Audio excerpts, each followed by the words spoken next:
The term, Shroud of Turin, is known to refer to a linen sheet of specific dimensions, 4 meters and 42 centimeters long by 1 meter and 13 centimeters wide. The shroud is made of fine linen, with a characteristic herringbone weave. The longitudinal strips, about 1 centimeter wide, are very evident when the fabric is illuminated with oblique light. On enlargement, the herringbone weave can be clearly recognized.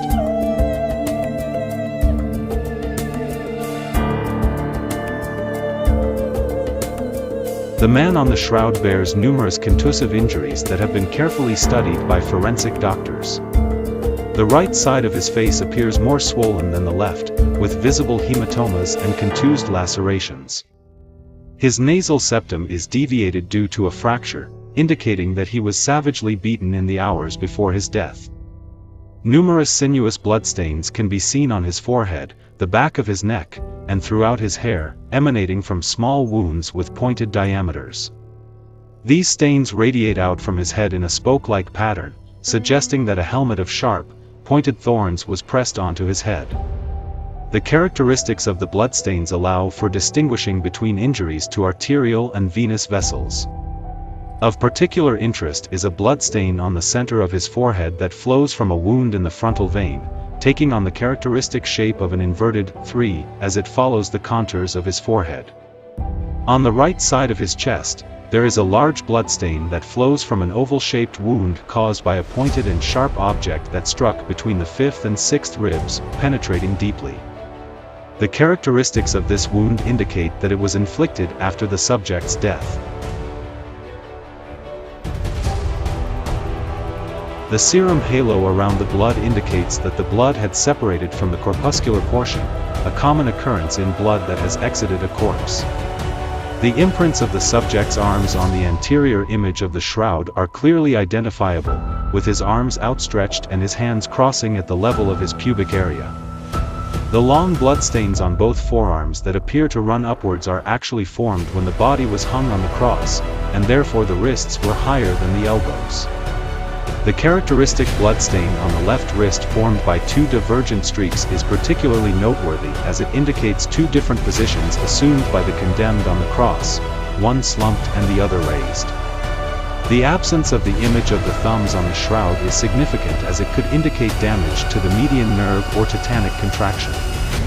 The location of the wound on the wrist rather than in the palm of the hand, as depicted in traditional iconography of crucifixion, is also noteworthy. The ecchymoses and abrasions on the chest, back, and lower limbs consisting of round, approximately 2 centimeters long figures suggest injuries caused by a flagellum, a Roman torture instrument consisting of a wooden handle with cords at the end to which small metal balls were attached. The punishment was inflicted on a bent back and naked body, causing over 100 such injuries. In conclusion, the detailed examination of the bloodstains and injuries on the subject's body provides valuable insights into the manner of his death and the torture he endured. The information gleaned from this examination can help to provide a better understanding of the historical context and cultural practices of the time. The description of the wounds on the man on the shroud continues with more details on various parts of his body. At the height of the left scapular area and the right suprascapular area, quadrangular bruises can be observed.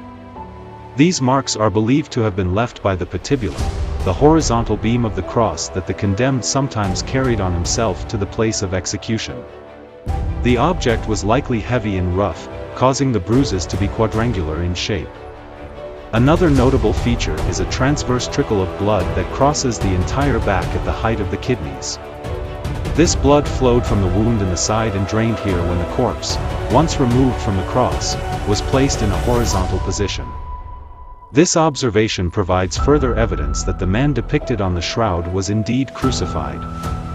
Moving to the lower limbs, both knees have abrasions that are most likely due to falls, as traces of soil have been identified in these areas as well as on the soles of the feet.